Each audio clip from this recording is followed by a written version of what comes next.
ассалому алайкум тамошобинони азиз. Ин барномаи иттилоотии таҳлилии хабар аст ки навиду воқеъҳои муҳими соли 2020ро мавриди баррасӣ қарор дода ҷамъбаст менамояд.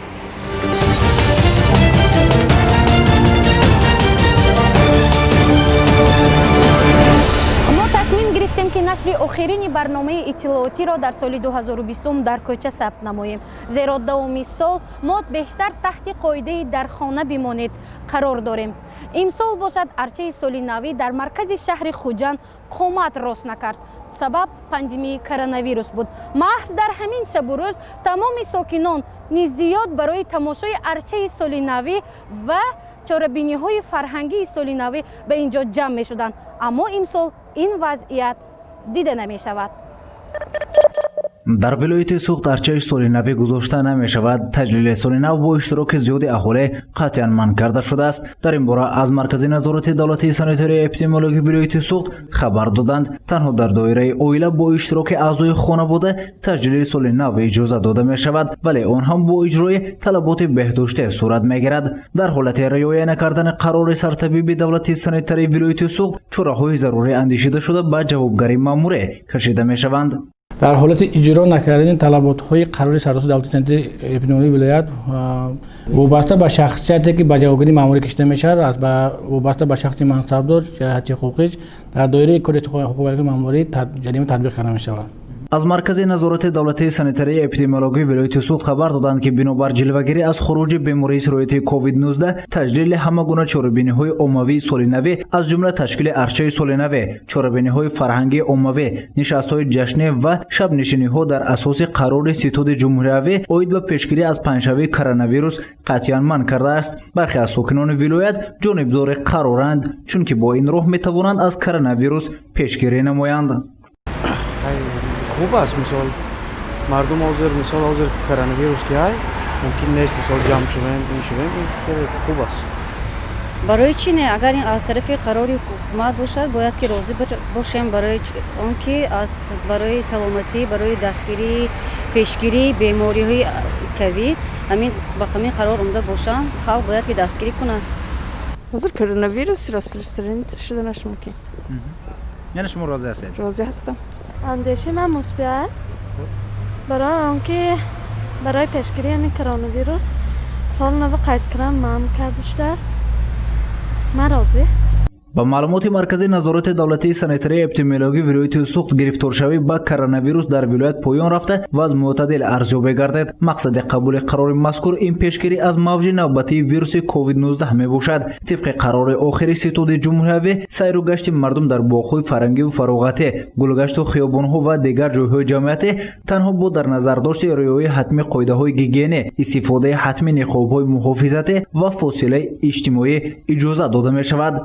سرکوت دولت سنتری ولایت تحت رقم 114 از 26 نوامبر 2020 به تصویب رسیده است و در این قرار هم در اساس قرار ستاد جمهوری آن چوربینی که در بالا ذکر کردم پورا ممنوع شد و به همه مسئولین سوحه‌ها وابسته به یعنی که منع نمودن چنین چوربینی‌ها دسترس شده است و در این هم کارهای پیشگیری کننده از طرف سایه سنتری جمهوری همه روزه رفته شده است. мардуми вилояти сохт акнун соли нави 2021ро дар доираи оила таҷлил менамоянд. дар хона мондани мо тавсияи сироятшиносон буд. соли 2020 на танҳо дар кишвари мо балки дар тамоми ҷаҳон бемории сироятии коронавирус авҷ гирифта он ба пандемия мубаддал гардид. аслан ин бемории сироятӣ кай ва дар куҷо пайдо шуд? паёмадҳои он чӣ буд? оё бар зидди коронавирус ваксина пайдо гардид? бемории сироятии коронавирус охири моҳи декабри соли 2019 дар ухани ҷумҳурии мардумии чин ба қайд гирифта шуд. сипас сокинони кишварҳои дигар сироят ёфтанд. COVID-19 дар ҷаҳон то имрӯз 1.5 миллион нафарро ба коми худ буд. ҳоло бар зидди ин беморӣ давлатҳои Русия, Олмон ва Иёлоти Муттаҳидаи Амрико ваксинаро ихтироъ намуданд.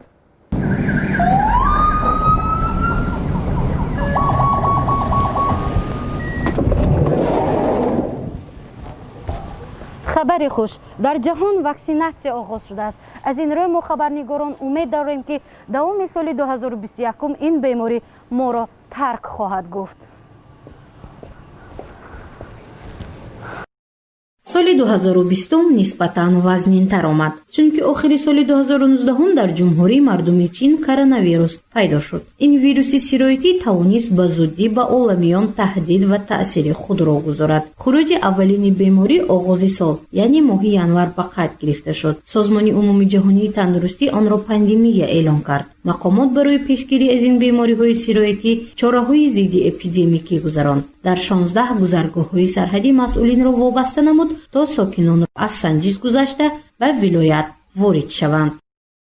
шаҳрвандоне ки аз ҷумҳурии мардуми чин ба ҷумҳурии тоҷикистон ворид мешаванд, ҳатман аз нуқтаи санитарӣ ки маркази назорати давлатии санитарии эпидемиологии вилояти сохт ташкил кардааст гузашта аз мутахассисони он ҳарорати бадани онҳо санҷида мешавад ва новбаста аз баланд ё паст будани ҳарорати бадани онҳо ба нақлиёти ёрии таъҷилӣ савор карда ба маркази сироятшиносӣ ё ноҳияи масҷов ва ё маркази вилояти сохт равона карда мешаванд. ин нақлиёти ёрии таъҷилӣ аст ва дар дохили он тамоми лавозимотҳое ки ба аввалин, яъне ёрии аввалини тиббӣ расондан ба ҳар як шахс мавҷуд аст ва он дар ҳолати коршоям қарор дорад. то ворид шудани коронавирус дар кишвар сару садо ва ҳангомаҳои зиёди мардум боиси 2 ва ҳатто 3 маротиба баланд шудани нархи маҳсулоти ниёзи аввала гардид. ин ҳолат дар бозорҳои вилояти сохт низ ба чашм расид. бозори орду равған моҳи марти равон хеле гарм буд. мардум аз субҳи барвақт ба бозори орду равғани минтақаи гулистон ва панҷшанбе рафта то 3-4 халта ин маҳсулотро харидорӣ карданд. соҳибкорони боинсоф бошанд аз вазъият истифода карда як халтаи одро то 3 маротиба гаронтар карда ба фурӯш гузоштанд.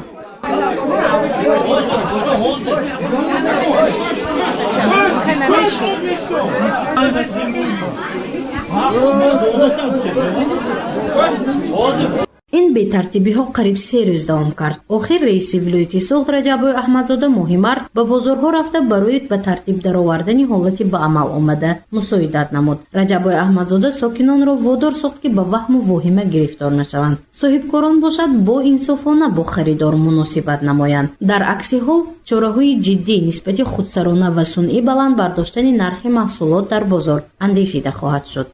воҳимава дода нашавитон. имрӯз мо захирии гандуми яксолаи вилоятани ҷумҳурие таъмин кардан дорем. орда инхе воҳима када нархеша сунъӣ набардоритон. ҷавоб метиҳад кадом имрӯз фурӯшанда имрӯз нарх аз тарафи давлат муайян шудагӣ. ҷаноби дуолӣ барои коркарди гандум имтиёз додагӣ. дар қазоқистон ҳам назар ба соли гузашта ҳозир ҳосил баланд 10% арзон наст. баъди сару садоҳои зиёд зери карантин қарор гирифтани бошандагон мақомоти тоҷикистон аз пайдо шудани коронавирус расман иттилоъ дод. ин рӯз ба сани 3 апрели соли 2020 рост меояд. аз тарафи сардухтури давлатии санитарии вилояти сохт қарор қабул карда шуд ки қарор оиди ҷорӣ намудани реҷаи ниқобӣ дар ҳудуди вилоят. ин дар ҳудуди вилоят ин дар назар дорем дар ҳамаи муассисаҳо, ҳам дар кӯча, ҳам дар хона, ҳам дар муассисаҳои корӣ реҷаи ниқобӣ эълон карда шудааст. аз ин пас онҳое ки ҳарорати баланд доштанд худро коронавирус фикр карда ба беморхона рафтанд, аммо на ҳамаи онҳо ба ин беморӣ сироят ёфта буданд. ин боиси якбора зиёд шудани беморон гардид ва чанде аз беморхонаҳои ҳудуди шаҳри хуҷанд пур шуд. барои қабули беморон ҷо намонд. ин дар ҳолест ки беш аз 60% беморон коронавирус не, балки ҳарорати баданашон баланд буд. донишҷӯёну хонандагон бошанд мактабро аз муҳлати муқаррарӣ пештар тамом карда ба таътилӣ барвақтӣ баромаданд.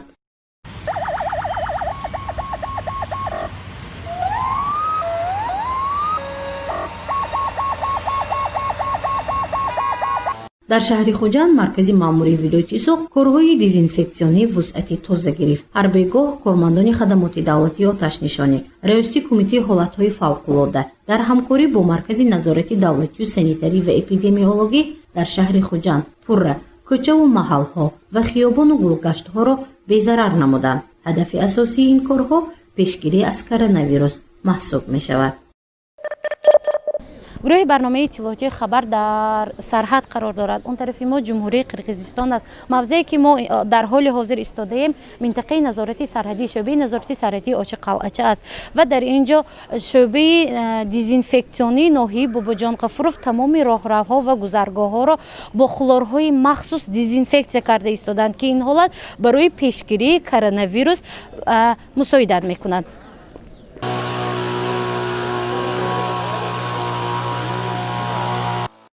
пас аз гузашти 8 моҳ ва хабарнигорони шӯъба иттилоъ доданд ки вазъи эпидемиологӣ дар шаҳри хуҷанд хеле беҳтар гардидааст. чанд муддат мешавад ки сироятёбӣ ба коронавирус сатҳи камшавӣ дорад. тахмина усмон ва ин ҳолатро ба натиҷаҳои корҳои босамари муштараки мақомотҳо рабт медиҳад. хушбахтона имрӯз гуфтаниям ки нисбат ба моҳҳои пештара имрӯз як андозаи сатҳи сироятёбӣ аз бемории сироятии COVID-19 рӯй ба камшавӣ ниҳодааст ва идорашаванда мебошад. пандемияи коронавирус сарҳадҳоро маҳкам намуд, тайёраҳо парвоз накарданд, қатораҳо бошад роҳ нарафтанд. аз ин рӯ бархе аз муҳоҷирони тоҷик дар кишварҳои хориҷа боқӣ монданд, бархе дигар дар кишвар истоданд. онҳое ки дар кишвар ҷои корӣ надоштанд, мақомотҳо кӯшиш намуданд ки онҳоро мавсимӣ бошад ҳам бо ҷои корӣ таъмин намоянд. то моҳи апрели соли 2020 40,000 нафар ба Федератсияи Русия сафар намуданд. ин теъдод нисбат ба соли қабле поён рафтааст. ин ҳама таъсири пандемияи коронавирус ва баста шудани роҳҳо байни ин кишварҳо мебошад. дар ин давра аз шаҳру ноҳияҳои Исфар беш аз 30,000 нафарӣ, Сиптамаи Сарафшан беш аз 2,000 нафарӣ муҳоҷирон ба Федератсияи Русия рафтанд. имрӯз Федератсияи Русия ба мутахассисон ва муҳоҷирони тоҷик эҳтиёҷи зиёд дорад. кордиҳандагон махсусан ба корҳои сохтмонӣ бештар коргарон ва сохтмончиёнро расман аз мақомоти хадамоти муҳоҷират дархост менамоянд. ҳамаи бахши шӯъбаҳои шаҳру ноҳияи вилояти мо маҳзани маълумот ҷойгир карда шудааст ки дар ин маҳзани маълумот шаҳрвандоне ки эҳтиёҷи ин ё он корро доранд номнавис карда шуданд.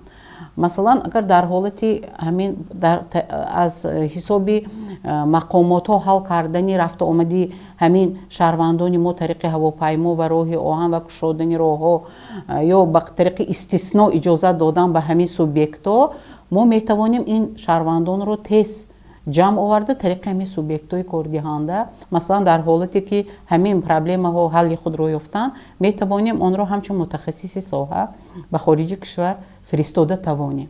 давоми 11 моҳи соли 2020 38719 нафар шаҳрвандони вилоят бо мақсади таъмин шудан бо шуғли муайян ба раёсати агентии меҳнат ва шуғли аҳолӣ дар вилояти Суғд муроҷиат намуданд. дар натиҷаи муроҷиати бевосита ба мақомоти меҳнат ва шуғли аҳолӣ дар маҷмӯъ то имрӯз аз ҷониби мақомоти меҳнат ва шуғли аҳолӣ 18280 нафар шаҳрвандон бо ҷойи корӣ таъмин карда шуданд. бо мақсади таъсиси ҷойҳои корӣ ва ба фаъолият машғул шудани шаҳрвандони бекор ба 732 нафар 2 миллион 336 ҳазор сомони қарзҳои имтиёзноки соҳа дода шудааст. муҳлати қарзҳои имтиёзнок аз 1 то 2 сол муайян шудааст. ҳамчунин хадамоти муҳоҷират дар вилояти Суғд боша ҳангоми пандемияи коронавирус барои баланд бардоштани дониши муҳоҷирон забономӯзии онҳо ба кишварҳои дигар корбарӣ менамояд. ин кор ба хотири баланд бардоштани дониши ҳуқуқи онҳо роҳандозӣ карда мешавад то муҳоҷирони тоҷик дар кишварҳои бегона ба мушкилиҳо дучор нагардида аз ҳуқуқи худ дифоъ намоянд. ягона муаммое ки имрӯз байни муҳоҷирон аст ин надонистани забон, набудани ихтисос, надонистани масалан тасодуфӣ баромада рафтани онҳо ба муҳоҷирати меҳнатӣ ин ба ҳар гуна мушкилотҳо ба хориҷи кишвар ба миён меорад. ба ҳамин хотир ҳоло аз ҷониби хадамоти муҳоҷирати вазорати меҳнат, муҳоҷират ва шуғли аҳолии ҷумҳурии Тоҷикистон дар 4 вилоятҳои ҷумҳурии Тоҷикистон марказҳои омодагӣ пеш аз сафар таъсис дода шудааст ки ин марказ дар ҳудуди шаҳри хуҷанд низ ташкил карда шудааст. марказ расман фаъолияти меҳнатӣ дорад, кормандони худро дорад ва онҳо ҳар як минтақае ки ба муҳоҷирати меҳнатӣ сафарбар мешаванд шаҳрвандон ва тариқи шӯъбаи бахшҳои мо дар тамос ҳастанд ва ин шаҳрвандонро албатта пеш аз сафар омода мекунанд ва дар ҳамин литсейҳои касбие ки дар онҷо курсҳои кӯтоҳмуддати омӯхтани забонҳои русия аст ҷалб мекунанд. бинобар ин мо чандин маротиба ҳангоми дар тамос шудан ҳангоми дар ҳамин васоити ахбори омма ё дар телевизионҳо баромад кардан хоҳиш мекунем ки шаҳрвандони мо тариқи субъектҳои коҷигидор ба хориҷи кишвар сафарбар шаванд. дар кишвар барои нафароне ки касбу ихтисос надоранд аз ҷониби раёсати агентии меҳнат ва шуғли аҳолӣ дар вилояти суғд имтиёзи 1 сол таҳсили ройгон дар марказҳои касбомӯзӣ дода мешавад. нафароне ки аз хизмати ҳарбӣ омаданд, нафароне ки ҳам тариқи қонуни аф ва ҳам тариқи иҷрои ҷазо аз муассисаҳои ислоҳӣ озод гардиданд, ба онҳо то пайдо кардани шуғли муайян 3 моҳ кӯмакпулӣ дода мешавад. ба гуфти намояндагони раёсати агентии меҳнат ва шуғли аҳолӣ дар вилояти суғд дар муддати 11 моҳи соли 2020 ба 3761 нафар шаҳрвандон ба маблағи 1 млн 131 ҳазор сомонӣ кӯмакпулӣ дода шудааст. дар байни онҳо 743 нафар аз маҳбас озод шудагон, 1852 нафар ҷавононе аз сафи қувваҳои мусаллаҳ рохсат шудагон, 14 нафар шахсоне ки аз ҷои корияшон ихтисор шуда мебошанд. шумораи зиёд аст, муроҷиати гирифтани кӯмакпулӣ зиёд аст. ба ҳисоби миёна ба ҳар нафар аз айни ҳол аз 200 то 300 сомонӣ пардохт шуда истодааст ва давра ба давра ҳангоме ки маблағи боқимондае ки ворид мешавад ба шаҳрвандони бекор пардохт карда мешавад. аз ҳисоби муҳоҷирони меҳнатие ки аз хориҷи кишвар баргаштанд ва ба мақомоти меҳнат ва шуғли аҳолӣ муроҷиат карданд, шуморашон 443 нафарро ташкил медиҳад ки аз инҳо 390 нафар мардҳо ва 53 нафар занҳо мебошанд ва дар натиҷаи корбарӣ бо ин нафарон то имрӯз яъне давоми 11 140 нафар бо ҷои корӣ таъмин карда шуданд, 105 нафар ба курсҳои кӯтоҳмуддати касбомӯзӣ ҷалб гардиданд ва ба 65 нафари онҳо барои оғози фаъолияти соҳибкорӣ қарзҳои имтиёзнок дода шуд. муқаррароте ки аз ҷониби қонуни ҷумҳурии тоҷикистон дар бораи мусоидат барои шуғли аҳолӣ муайян карда шудааст. ҳар нафаре ки ҷои корӣ пайдо накардааст имкони 3 моҳ гирифтани кӯмакпулӣ дорад. аз ин ниҳод гуфтанд ки ҳадди аққали кӯмакпулӣ ба музди меҳнати камтарини кишвар 400 сомонӣ муайян шудааст.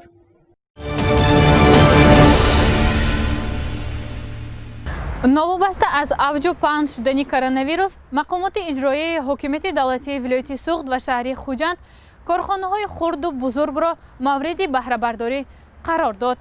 давоми соли 2020 дар вилояти суғд 91 корхонаҳои саноитию истеҳсолӣ мавриди баҳрабардорӣ қарор дода шуда, зиёда аз 1,5 ҳазор нафар аҳолӣ бо ҷои кори доимӣ таъмин гардиданд. дар вилояти суғд давоми соли равон новобаста аз пандемияи коронавирус 91 корхонаҳои саноатию истеҳсолӣ ба истифода дода шуд. ин корхонаҳо наздик 1500 нафар сокинонро бо ҷои кори доимӣ таъмин гардиданд. ҳамчунин санаи 7 августи соли равон дар вилояти суғд иттифоқи корхонаҳои саноати сабук ташкил гардид ки дар он 12 корхонаҳои истеҳсолӣ аъзо гардиданд. раиси вилояти суғд раҷаббой аҳмадзода дар кохи рӯдакии шаҳри хуҷанд аз молу маҳсулотҳои истеҳсолшудаи корхонаҳои саноатии вилоят дидан намуд. маҳсули истеҳсоли соҳаи саноат ки дар долон ба намоиш гузошта шуда буд, аз назари раиси вилоят як гузашта дар мавриди сифат ва навъи истеҳсоли матоъ ва ҳамчунин либосҳои махсуси муҳофизатӣ аҳамияти хоса зоҳир шуд. раиси вилояти суғд таъкид намуд ки сифати маҳсулот дар корхонаҳо бояд ба талаботҳо ҷавобгӯ бошад, то барои содир намудан ба кишварҳои хориҷӣ мутобиқат кунад. дар толори хурди кохи ба номи абу абдуллоҳ рӯдакӣ ҷаласаи якуми иттифоқи корхонаҳои саноатии сабуки вилояти суғд баргузор гардид. ҳадафи асосии он сарҷамъ намудани соҳибкорон ва ҳалли муаммоҳои ҷойдошта дар соҳаи саноати сабук маҳсуб мешавад. раиси вилояти суғд раҷаббой аҳмадзода гуфт ки имрӯз 90% пахта аз вилоят содир мешавад. корхонаҳои саноати сабук дар вилоят бояд пахтаро дар дохили вилояти суғд коркард намоянд. ин кор давоми то 3 соли охир марҳила ба марҳила бояд пурра дар дохили кишвар мавриди коркард қарор гирад, таъкид дошт раиси вилояти суғд. корхонаҳои саноати сабуки вилояти суғд бояд бо тамоми иқтидори худ фаъолият намояд, зеро танҳо бо ҳамин роҳ имрӯз метавон сатҳи иқтисодии вилоятро беҳтар ва мардумро бо ҷои кори доимӣ таъмин кунем, гуфт раҷаббой аҳмадзода. аз рӯи таҳлили раиси вилоят имрӯз чанде аз корхонаҳо бо баҳонаи пандемия ва ҳам шароити иқтисодӣ аз фаъолият боз монданд. ҳукумати вилояти суғд дар ҳамҷоягӣ бо раисати андоз барои дубора ба роҳ мондани кор кӯмак хоҳанд кард. имрӯз 2650 нафар имрӯз кормандони ширкат бекор. уҷанда хол ҳайдардӣ айби шумоям корхонаи ресандагӣ, корхонаи равғанбарорӣ, уҷа ино хол бисёр барояшон. барои ҳамин мо барои 20 та имрӯз соҳибкора мусоидат лозим ки ҷои корӣ кунанд. аз ин ҷо ин корхонаҳои азим муаммоҳои барои давлату миллати мо муаммо иҷод карданд. ин бояд кор кунанд. ташкили иттифоқи корхонаҳои саноати сабук дар вилояти суғд имкон фароҳам меорад ки соҳибкорон дар ҳамҷоягӣ муаммоҳои худро ҳал намуда барои пешбурди фаъолият ва истеҳсоли маҳсулот ҳамчунин содироти он ба хориҷи кишвар мусоидат менамояд. раиси ин иттифоқ ба зиммаи соҳибкори муваффақи ноҳияи ҷаббор расулов давронҷон ахмедов вогузор гардид. ӯ дар мавриди ташкили иттифоқ андешаи худро баён дошта гуфт ки дар ҳоли авҷи пандемияи коронавирус барои рушди соҳаи саноати сабук ин ҳамҷоя фаъолият намудани соҳибкорон муттаҳидиву сарҷамъӣ аз манфиат холӣ хоҳад монд. айсоби набудани маблағ, айсоби набудани бозор кор намекунанд. мо якҷоя шуда бозор аввал бозор ва маблағҳои чӣ тавре ки гуфтам мана имтиёзҳое ки бовоситаи банкҳо сармоягузорӣ карда мешавад ба роҳ мемояд. айни ҳол ҳамин рӯза ҷаласа 12 корхона дар ассоатсия ҳамроҳ шудан бо оянда мана корхонаҳои сабук одамои соҳибкороне ки бо мана намуди номус бисёр дорем дар вилоят оянда барои ташкил кардани бо корхонаҳои саноати сабук дастгирӣ мекунем. чӣ тавре ки дар ҳамонҷо гуфтан қайд карда шуд ки оиди пешравӣ чӣ дастгирие ки аз тарафи ҳукумати республика аз ҳукумати вилоят чӣ хеле ки қайд кардан мана дастгирӣ карда истодаанд. мо якҷоя ваъда медиҳем ки бар марҳила ба марҳила давоми ақаллан 3 сол тамоми корхона тамоми иқтидори вилоята пурра ба кор даронем. ҳоло дар вилояти суғд иқтидори пурра барои коркарди пахта то 38500 тонна аст, аммо ин иқтидор аз ҷониби соҳибкорони корхонаҳои саноати сабук пурра ба роҳ монда нашудааст. раиси вилояти суғд раҷаббой аҳмадзодаро ин ҳолат ба ташвиш овардааст. вай мехоҳад корхонаҳои саноати сабуки вилояти суғд пурра бо тамоми иқтидор фаъолият намуда дар бозорҳои ватаниву хориҷӣ муштариёни худро пайдо намоянд. اقل 20000 تن باید به کار کردی داخل وقتی اگر بروی خریدار هست نه همین دیدید این فقط ریشته و نیروی این شخص میگه اینو بازار داره هم کارخانه انگوبینه باید گرفته بودن ها نواشی و شیفی و گرفته محصولات بفروشن ولی این بازار داره هم کارخانه نساجی کجاند میکو کجاند میگه شما خودی آنها را کردن بینید یک کس یعنی علاقه این ناز است برای همین حاضر اگر اساسیات سبب تشکیل کنیم همین اتفاقی دیدن در کار که همین شدت تیز مسئله شما خب هایدار کمک کنم در کاری که همین بیاردم کنم از برو давоми 6 моҳи соли 2020 дар вилояти суғд 48 корхонаҳои истеҳсолӣ ташкил шуда 650 нафар бо ҷои корӣ таъмин шуданд. раиси вилояти суғд раҷаббой аҳмадзода мегӯяд бояд ҳар як корхона дар вилоят пурра фаъолиятро ба роҳ монанд. бино ба таҳлилҳо баъди 3 ва ё 4 моҳи мавриди истифода қарор гирифтан фаъолияти корхонаҳо дубора баста мешавад. ба ин ҳолат дигар роҳ додан лозим нест, таъкид дошт раиси вилоят. зеро мақомот ва ҳам иттифоқи корхонаҳои саноати сабук ки имрӯз таъсис ёфт ҳангоми мушкили чунин корхонаҳоро дастгирӣ мекунад. 8 калимаи серистифодатарин дар соли 2020 коронавирус, ёрии таъҷилӣ, ниқоб, беморхонаҳои сироятӣ ва вилоятӣ, ҳодисаҳои фавти одамон, интихобот, 5500 солагии саразм ва 700 солагии шайх хоҷакамоли хуҷандӣ. ин калимаҳо давоми соли 2020 серистифодатарин буданд, махсусан калимаҳое ки мансуб ба вирус аст. онро сокинон ҳам дар кӯча ва ҳам дар хона истифода карданд. ҳатто кӯдакону наврасон ҳам агарчи моҳиятан онро дарк накунанд, онро медонанд. то расман ба қайд гирифта шудани коронавирус дар тоҷикистон мутахассисони сироятшинос ҳаматарафа омодагии ҷиддӣ диданд. онҳо барои пешгирӣ аз COVID-19 сокинони вилоятро ки аз кишварҳои хориҷӣ вориди ватан гардиданд, давоми 14 рӯз мавриди карантин қарор доданд, то аз ин бемории сироятӣ пешгирӣ намоянд. ҳамчунин оғози соли равон беморхонаи касалиҳои сироятии шаҳри хуҷанд пурра дар ҳолати омода бош қарор гирифт. ҳангоми мулоқот бо духтурони ин беморхона иттилоъ дода буданд ки 4 маҳдудгоҳ ва 6 изолятор барои сироятёфтагони бемории коронавирус мавҷуд буда дар он ҷо онҳоро табобат менамоянд. яке аз проблемаи асосии имрӯзи ҷаҳон ин кам кардани бемории сироятӣ мебошад. яке аз онҳо коронавирус мебошад ки ин бемории сироятӣ шадиди вазнин, ниҳоят вазнин ки дар ҷумҳурии хитой паҳн шудааст. ҳоло дар ҷумҳурии тоҷикистон вилояти суғд ин бемориҳо муроҷиат накардаанд. ҳоло мо тайёрем ки агар муроҷиат кунанд ин бемориҳоро эътибор кардан мо тайёр шӯъбаҳои эҳиё маҳдудгоҳҳо тайёр карда шудааст барои бемории инҳо. агар муроҷиат кунанд мо тайёр табобат кардам ба ҳамаи онҳо ки маҳсулотҳое ки барои табобати ин беморӣ ҳаст мо омада ҳастем. мусоҳибаи мо бо духтурони беморхонаи бемориҳои сироятии шаҳри хуҷанд санаи 28 январ сурат гирифта буд.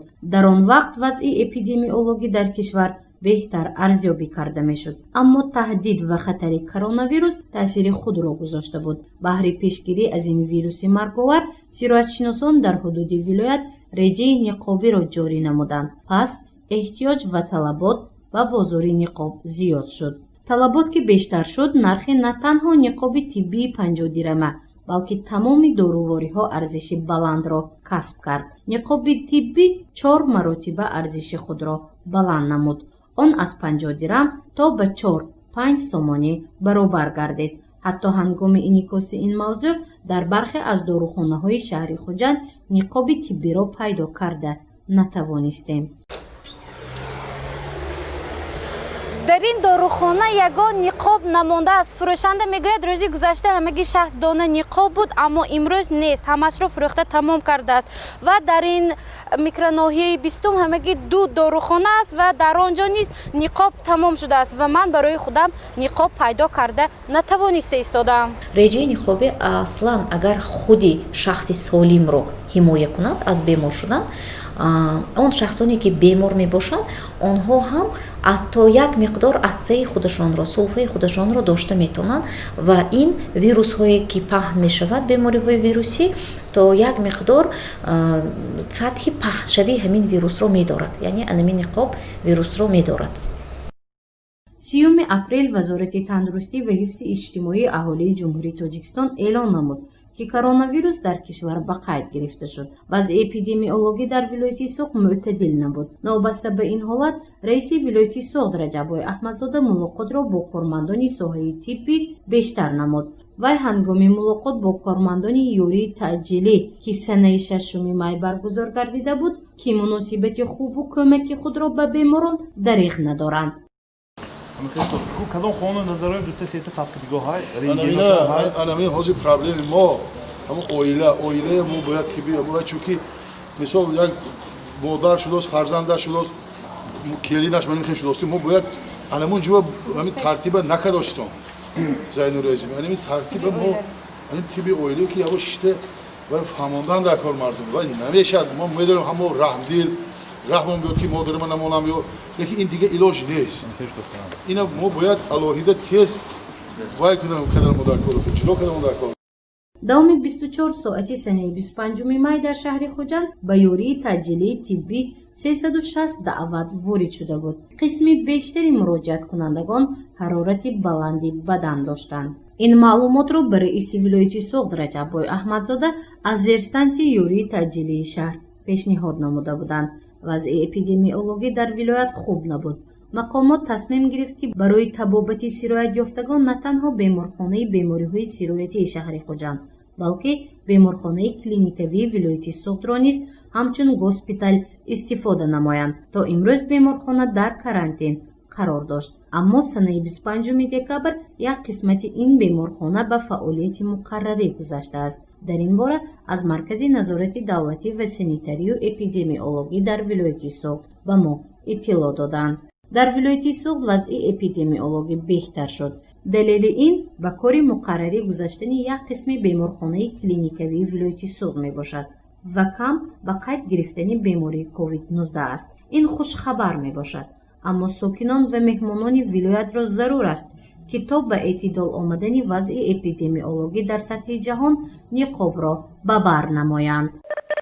вазорати тандурустӣ ва ҳифзи иҷтимоии аҳолии ҷумҳурии Тоҷикистон ҳамарӯза аз сироятёфтагони коронавирус ки сокинони кишвар ба он гирифтор мешаванд интишор мекард. ин маълумотҳои расмӣ дар сомонаи агентии миллии иттилоотии Тоҷикистон Хабар нашр мешуд. мувофиқи маълумоти пешниҳод гардида аз санаи 30 апрел то санаи 20 декабр дар Тоҷикистон 13 000 нафар به بیماری کرونا سرایت یافتند. بر اثر این بیماری 89 نفر فوتیدند. 95% سرایت یافتگان شفا یافتند. این معلومات رسمی وزارت تندرستی است. باید گفت که در سال 2020 سرخط گزارش‌های تمام وسایط اخبار عامه در جهان این کرونا ویروس بود. پیشگیری از آن را سرایت شناسان همه روزه ترغیب می‌نمودند.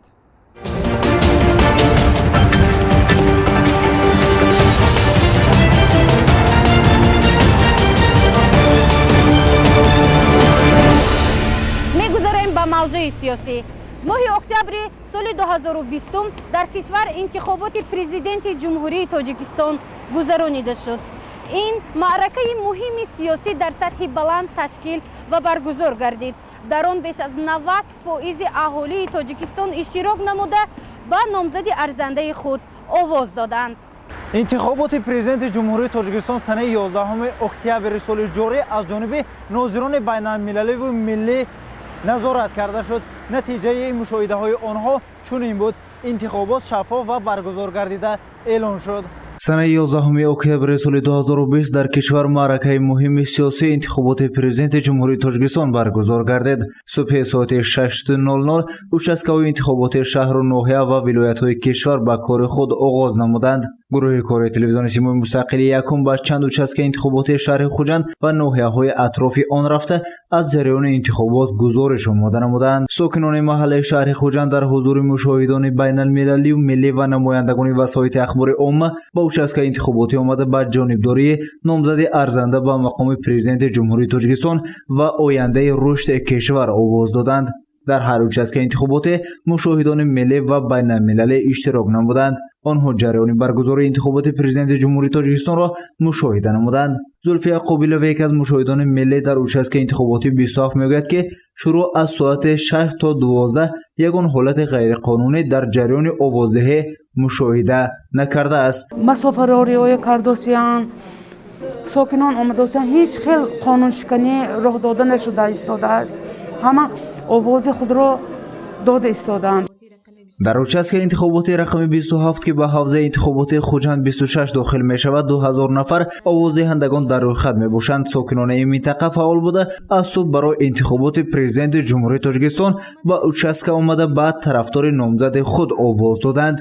رئیس ولایت سوخت رجبای احمدزاده نیز برای آوازدهی به این участک انتخابات تشریف آورد. رئیس ولایت سوخت رجبای احمدزاده بعد آواز دادن ضمن صحبت با رئیس کمیسیای участک انتخاباتی رقم 27 تاکید نمود که در رفت آوازدهی و هنگام رفت و آمد انتخاب کنندگان رعایت قاعده‌های سانیتری اپیدمیولوژی پررو به راه مانده شود.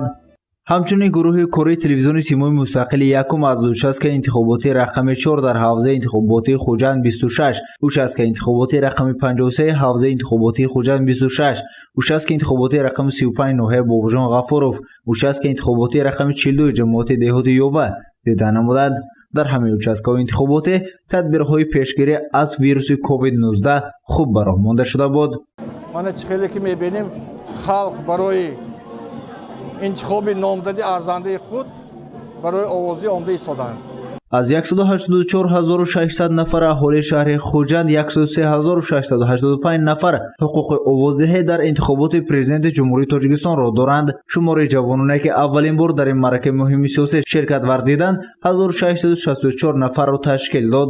به معلومات دفتر مطبوعاتی رئیس شهر خوجند در حدود شهر 64 участک انتخاباتی فعالند. آوازدهی در участک انتخاباتی کشور تا ساعت 20 سنه 11 اکتبر دوام کرد. طبق اطلاع کمیسیون مرکزی انتخابات و رایپرسی تاجیکستان در کشور 4,943,289 نفر آوازدهنده بر روی خط گرفته شدند. انتخابات در صورت برگزار حسابیده می شود که اگر زیاده از 50% انتخاب کنندگان با участк‌های انتخاباتی حاضر شوند. بیش از 145 نفر مشاهدان بین المللی از تشکیلات‌های گوناگون بین المللی روند انتخابات را مشاهده نمودند. علاوه بر این انتخابات را بیش از 267 نفر نمایندگان وسایط اخبار عامه محلی و خارجی انعکاس نمودند. نتیجه انتخابات پرزیدنت جمهوری تاجیکستان سنه 12 اکتبر از جانب رئیس کمیسیای مرکزی انتخابات و رایپرسی تاجیکستان اعلام کرده شد. эмомалӣ раҳмон аз ҳизби халқии демократии тоҷикистон бо гирифтани 3 миллион 837,927 овоз ё худ 90.92% барои 7 соли оянда президенти ҷумҳурии тоҷикистон эълон гардид.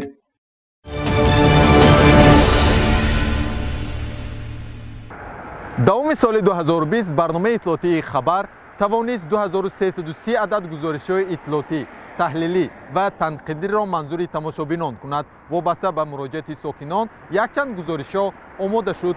бештари гузоришҳои интиқодӣ баъди намоиш ҳалли худро пайдо кард. масалан беоб мондани сокинони ноҳияи бобоҷонғафуров дар маҳалҳои навбунёд, якбора хомӯш шудани барқӣ ва ё худ ҷорӣ шудани лимити қариб 2 моҳа, ҳамчунин фаъол набудани чароғаки раҳнамо дар бархе аз ҷамоатҳои ҳудуди ноҳияи бобоҷон ғафуров. ин масъалаҳоро мо пайгирӣ карда таҳлил намудем ва дар натиҷа мушкилоти мардум ҳалли худро ёфт. чароғаки раҳнамо дар ҳудуди ҷамоати деҳоти ёва ба фаъолият оғоз намуд. аз ин пас ҳаракати нақлиёт дар ин минтақа ба танзим даромад. бино ба иттилои муовини раиси ҷамоати деҳоти ёва раъно холмат ва мутахассисони корхонаи давлатии махсусгардонидашудаи васлу истифодаи раёсати вазорати корҳои дохилии ҷумҳурии тоҷикистон дар вилояти сохт давоми 4 рӯз аз рӯи нақшаи нави таҳризишуда чароғаки раҳнаморо аз нав барқарор карданд.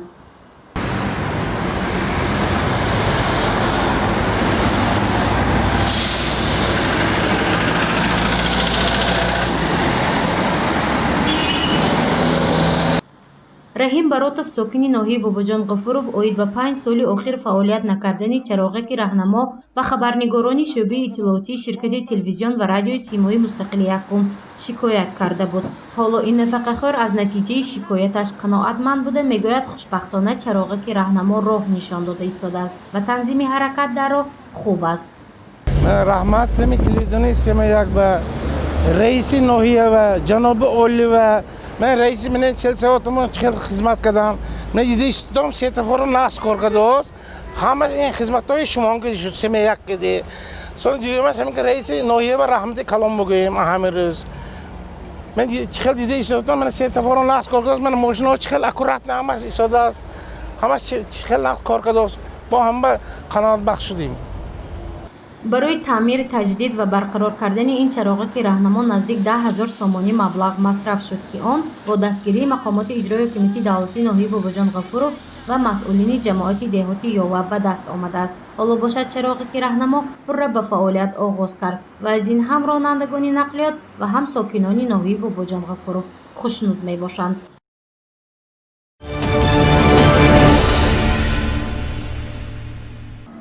гузоришҳои шӯъбаи иттилоотии телевизиони симои мустақили якум дар сомона ва ютуб канали худ ҳамарӯза гузошта мешавад. онро на танҳо сокинони ҷумҳурии тоҷикистон балки сокинони кишварҳои иёлоти муттаҳидаи амрико, қирғизистон, қазоқистон ва дигар кишварҳо низ метавонанд тамошо кунанд ва шаҳрҳои худро гузоранд. оилаи австралиягиҳо ки дар ноҳияи зафаробод зиндагӣ мекунанд, гузориши ҷефри ҷамшед шуд ки санаи 20 июл пахш гардидааст. онро 145,994 нафар тамошо карданд.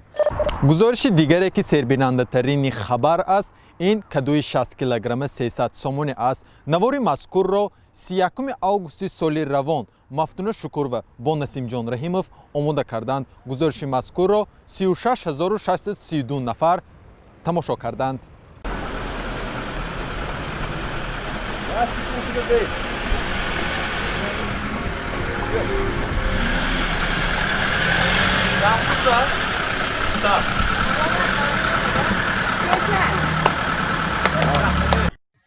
дар вилояти сухт кадуҳои калонтаринро ба фурӯш гузоштанд ки он аз 45 то 70 килограмм вазн дорад. сокинон ва роҳгузарони мавзеи роҳи фурудгоҳи байналмилалии хуҷанд баробари дидани кадуҳои ғайриоддӣ расмгирию селфи мекарданд. кадуҳои калон бори аввал дар вилояти сухт аз ҷониби деҳқонони маҳаллӣ кишт ва парвариш карда шудааст. кадуҳои ғайриоддӣ дар хуҷанд пайдо гардид. ин кадуҳоро деҳқонон аз ноҳияи деваштиш аз деҳаи ғазантарак ба шаҳри хуҷанд оварданд ки ҳар яке дар инҷо вазнаш нависта шуда 60 килограмм, 63 килограмм, 49 килограмм, 53 килограмм, 50, 45, 39 килограмм вазн дорад ки ин кадуҳо бори аввал дар вилояти сухт парвариш шудааст. тухми кадуи ғайриоддӣ ва калонҳаҷм соли гузашта аз Федератсияи Русия оварда шудааст.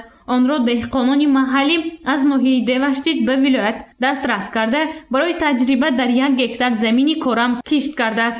мегӯяд баробари кишти тарбуз тухми кадуро низ ба замин кошт. ҳосили он барои худи деҳқон низ ғайри чашмдошт буд, зеро бовар надошт ки кадуи ӯ то 100 килограмм вазн мегирад. 25 кило ин даманами ғазантарак парвариш карда шуд.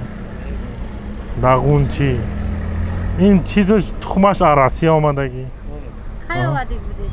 Инами пеш аз амин коронавирус. Пеш аз коронавирус овардаги будем. муносибати атрофу харидорон ба кадуҳои ғайриоддӣ деҳқононро низ ба завқ овардааст. ӯ мегӯяд ки ҳосили кадуи калонҳаҷмро сокинон ба хушнудӣ қабул доранд. аслан ин навъи каду то 200 килограмм вазн мегирад. азбаски бори аввал дар вилоят барои таҷриба кишт шуд, аз ҷониби деҳқонон ҳангоми парвариш чандон аҳамияти ҷиддӣ дода нашудааст, зеро онҳо бовар надоштанд ки таҷриба натиҷаи аҷоиб доданаш мумкин.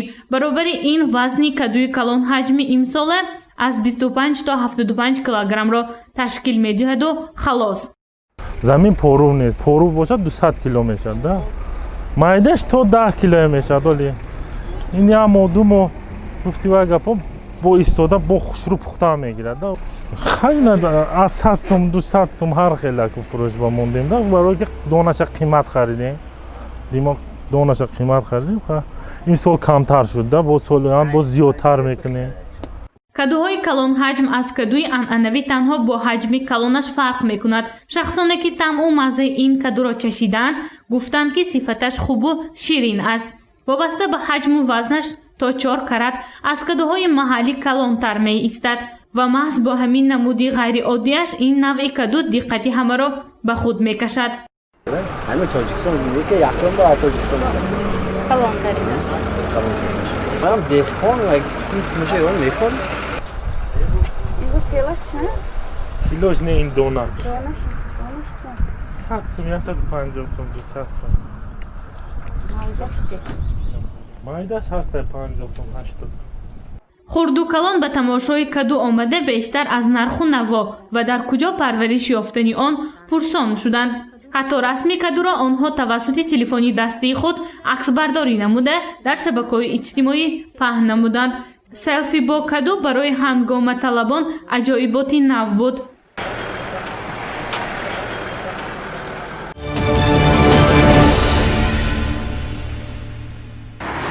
соли 2020 новобаста аз пандемияи коронавирус соли хотирмон буд, зеро дар вилояти сохт давоми сол аз 5500 солагии саразми бостон таҷлил намуданд. дар таҷлили ин сана президенти ҷумҳурии тоҷикистон, асосгузори сулҳу ваҳдати миллӣ, пешвои миллат муҳтарам Эмомалӣ Раҳмон ширкат варзиданд. бостоншиносон саразми кӯҳанбунёдро аз панҷакенти бостонӣ пайдо намуданд. он аз қадима будани миллати тоҷик ва ориёи наҷот будани он дарак медиҳад. саразми бостонӣ дорои ҳафриётҳои бузург мебошад. хабарнигорони шӯъбаи иттилоотӣ пеш аз таҷлили 5500 солагии саразми бостонӣ ба шаҳри панҷакент рафтанд. гурӯҳи эҷоди ҳамроҳи наворбардор Наимҷон Аюбов аз қабри маликаи саразм дидан карданд. мавзее ки мо қарор дорем қабристон аст ва дар ин мавзеъ маликаи саразм дафн карда шудааст. бостоншиносон мегӯянд чаро мо онро маликаи саразм ниҳодем, ба хотири он ки ҳангоми баробари пайдо кардани ҷасади маликаи саразм дар он ҷо боз тиловорӣ ва ороишотҳои биринҷӣ низ пайдо карда шудааст. ҳафриёти 4 қабри маликаи саразм аст, зеро дар қабр ҳамроҳи ҷасад ороишоти тиллоиву биринҷӣ ва дигар маснуоти гуногуни сафолинро дафн карданд. бостоншиносон баробари пайдо намудани қабри маликаи саразм дар паҳлӯи он боз ду қабри дигарро ошкор карданд, ки дар он ороишоти қиматбаҳо пайдо нашудааст. баъд ба хулосае омаданд. қабрҳои ошкоршуда канизони маликаи саразм мебошад.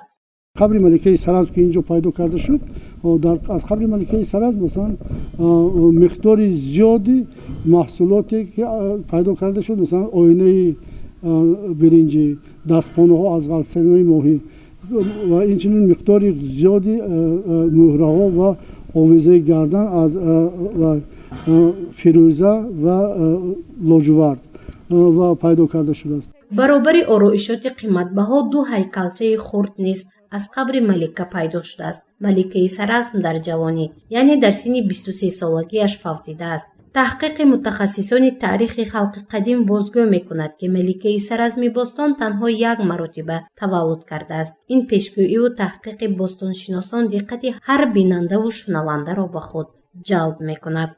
و اینچنین در برابر این چند دو تا هیکلچه گیلی پیدا کرده شده است که هیکلچه مادر خدا مثلا ما میدونیم که در ابتدا مثلا دوره مادر شاهی بود و این ملکه مثلا از وقتی که دوره ابتدایی است و از روی نفوذی که مقدار زیادی اون بزرگتر که همراهش کشف شده است و اینچنین همراهش دو نفر دیگر که دفن شدند. حفریات 13 عبادتخانه است. آن از 4 حجره عبارت می باشد.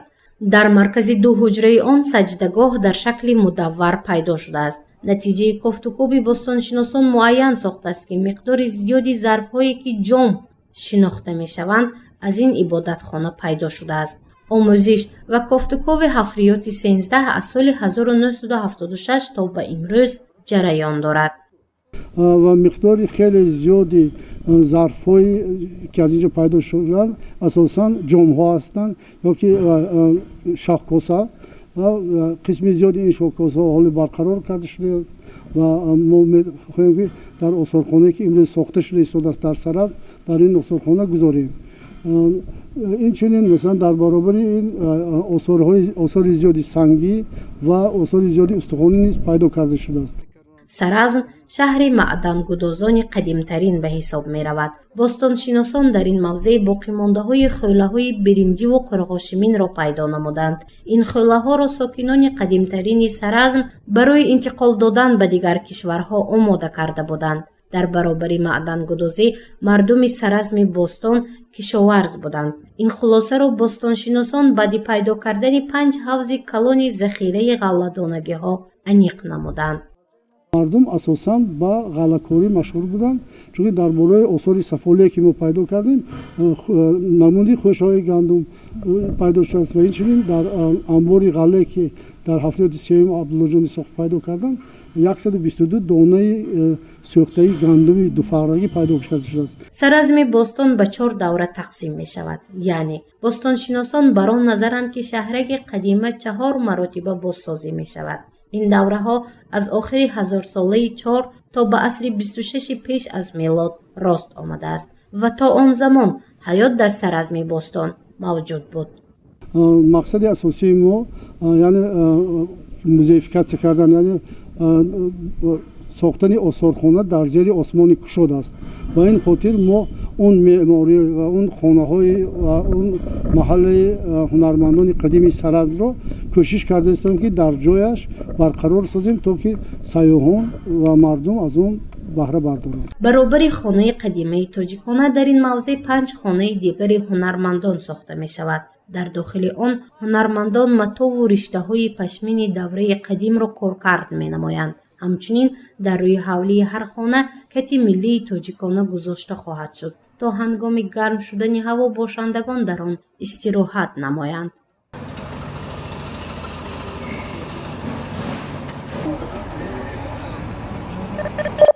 در ولایت سوخت سالی روان 2 چهاربینی بین‌المللی دایر گردید. یکی آن 5500 سالگی سرزم باستان باشد، دیگر سیمپوزیوم بین‌المللی بود که دایر به 700 سالگی شیخ خواجه کمال خوجندی بخشیده شد. جایگاه کمال خوجندی در ادبیات شرق. این عنوان سیمپوزیوم بین‌المللی بود که در شهر خوجند 15-17 اکتبر برگزار گردید. در آن ادبیات شناسان کشورهای خارجی از جمله آلمان، فرانسه، پاکستان، ازبکستان و افغانستان و هندوستان اشتراک نمودند. با جز سیمپوزیوم بین‌المللی که در کاخ رودکی شهر خوجند برگزار گردید، در تمام مؤسسه‌های میانه و عالی ولایت سوخت چهاربینی‌های فرهنگی و علمی و عملی، سمینار و محفل‌ها تشکیل و گذرانیده شد. ҳамаи ин нишастҳо ба хотири таҷлили бошрукоҳи 700-солагии шайх хоҷа камоли хуҷандӣ нигаронида шуда буд. мақсади баргузории чорабиниҳо дар муассисаҳову мактабҳои олӣ ин арҷ гузоштан ба эҷодиёти шоирону нависандагони номии ватан мебошад. дар ғарибӣ ҷон ба сахтӣ медиҳад мискин кавоб, во ғарибӣ, во ғарибӣ, во ғарибо, во ғариб. ҳаёти охирини шоири ғазалсарои тоҷик камоли хуҷандӣ дар ғарибӣ сипарӣ шудааст ва ин лаҳзаҳоро дар ашъораш ёдовар шуда мегӯяд. зиндагӣ дар мулки бегона душвор аст ва ӯ сахт пазмони зодгоҳаш хуҷандӣ бостонӣ мегардад. аммо нооромиҳои замон намегузошт ки шайх камоли хуҷандӣ ба хуҷанд ояд. шогирдони хоҷа камоли хуҷандӣ дар дами марги устод охирон абёти ӯро рӯи коғаз оварданд. خاک آورده شده است از تبریز به تاجیکستان و خوجند و زادگاه کمال خوجندی. بنابر همین دیگر کمال خوجندی غریب نیست، در وطن خودش است و روحش اینجا، خاکش هم اینجاست. انا اکنون دستاورد بزرگ دیگر این است که در زمان استقلال اولین بار در خوجند دیوان مکملی کمال خوجندی به چاپ رسانیده شد که از جانب شعرا و دانشمندان ولایت سوخت و شهر خوجند تهیه کرده شده بود. این دو دستاورد بزرگ در جهان شعر تاجیکی و همچنین در جهان شعر فارسی و دری بسیار هم تحفه گرانبهای به حساب می رود. камолиддин абу аҳад муҳаммади хуҷандӣ соли 1318 дар шаҳри хуҷанд таваллуд шудааст. дар зодгоҳи худ аз илму ҳунар баҳравар гардидааст. дар 35-солагиаш бо орзуи тавофи каъба намудан тавассути роҳи хоразм ба арабистони саудӣ рафтааст. ҳангоми бозгашт аз каъба обу ҳавои табрезро писандидааст ва дар он ҷо як умр зиндагӣ намуд. фафти камоли хуҷандӣ ба соли 1401 рост меояд. қабри адиби бузург дар валионкои табрез аст ки акнун бо номи боғи шайх камол маъруф гардидааст. аз камол то имрӯз девони қасидаҳо, ғазалиёт, қитъа, рубоиёт ва байтҳои алоҳида мерос мондааст ки дар маҷмӯъ 8100 байтро дар бар мегирад. камоли хуҷандӣ шоири ғазалсарост. камол дар ғазалҳояш пеш аз ҳама ишқро тараннум карда, инсонҳоро ба хушбинӣ, баҳрабардорӣ аз ҳама лаҳзаи ҳаёт, пешрафти ҷомеа ва ахлоқи писандида даъват мекунад. давоми соли 2020 новобаста аз мушкилоти пандемия дастгирӣ ва ҳамхориҳои роҳбарияти телевизион ва дигар ҳамкорони худро аз дигар ташкилоту созмонҳо ҳамешагӣ эҳсос намудаем.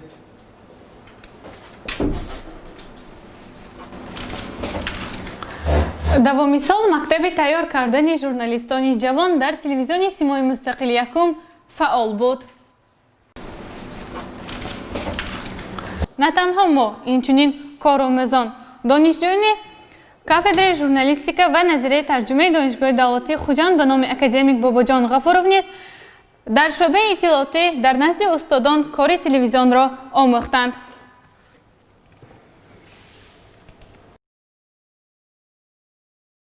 бахши хабарҳои хориҷии барномаи иттилоотии хабарро мутарҷим шаҳноза дултаева ҳамарӯза аз забонҳои русиву англисӣ тарҷума намуда пешкаши шумо менамояд. аҷобати кор дар он аст ки ин бахш тамошобини алоҳидаи худро дорад. ҳамаи он 2330 адад гузоришҳои телевизиони симои мустақили якум маҳсули меҳнати наворбардорини бо таҷрибаи телевизион Насимҷон Раҳимов ва Наимҷон Аюбов буд. Саид Мухтори Саиданвар низ дар ин фосила аз устодони ин соҳа маҳорати наворбардориро низ касб намуд. қариб буд ки фаромӯш кунем. давоми соли равон мафтуна қаҳор ва ба мо пайваст. вай ҳамарӯза гузоришҳои мо хабарнигоронро дар сомона ва ютуб канали телевизиони симои мустақили якум ҷо мекунад. аз ин ҷо истода моро тамошобинон аз иёлоти муттаҳидаи амрико низ тамошо мекунанд. шӯъбаи иттилоотӣ бо фаъолияти назарраси танзимгари барномаи иттилоотии хабар Азамҷон Раҳимов ифтихор дорад. масъулиятшиносии баланд, меҳнатдӯстӣ ва қадршиносӣ ӯро дар кораш комёбӣ бахшидааст. ҳамеша гузоришҳои моро танзим мекунад. ба назарам ҳамаи дастандартгорони барномаро гуфта гузаштем. ганҷина камтар аст. мо дар ҷамъбасти барнома нақши нафареро ки дар пешбурди кори шӯъба агар нагуфта гузарем, соли нав ба мушкилӣ рӯбарӯ мешавем. ӯ нафаре аст ки моро аз манзил ба манзил мебарад, яъне ронанда Абдуллоҷон Маҳкамов низ барои инъикоси мавод саҳми босазо доранд, зеро ҳамеша сари вақт моро ба ҷои ҳодиса мебаранд. акнун фикр мекунам ки ҳамаро гуфта гузаштем, зеро медонем ки телевизион кори дастаҷамъӣ аст ва нақши дастони ҳама дар рушди телевизион муҳим мебошад. тамошобинони азизи телевизиони симои мустақили якум, дар ҳамин ҷо нашри охирини барномаи хабарро дар соли 2020 ба охир мерасонем.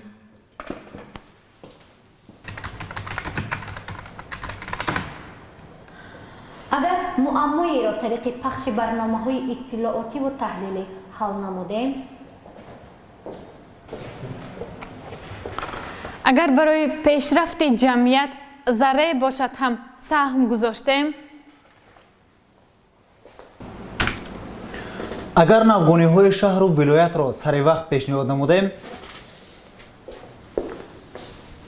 агар гузоришҳои ҷолибу диданиро манзури шумо сохтем, агар шумораи тамошобини барномаро 1 нафар зиёд намудем, пас худро хушбахт мешуморем.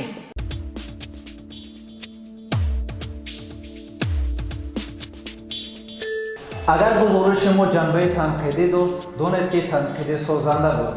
мо аз ҳама бештар пешравии ин ҷомеаро мехоҳем. агар ба мушкиле таваҷҷӯҳ накунем, он ҳал ношуда боқӣ мемонад. дар мучили шарқӣ соли 2021 соли гов аст. ин фоли нек аст, зеро ин чорвои хонадон манфиатбахшу пурсамар мебошад. соли нави 2021 бигзор соли фаровонӣ, серҳосилӣ, пурбаракот ва бемушкилот шавад. ҳамаи мушкилоти буда дар соли кӯҳан монад. зиндагии одамо бо саҳифаи нав ки дар он калимаҳои хушбахтӣ, фаровонӣ, баракати рӯзгор навишта шудааст оғоз ёбад. мо кормандони шӯъбаи иттилоотӣ боз ҳам дар хизмати шумо бошем. соли наvatон муборак!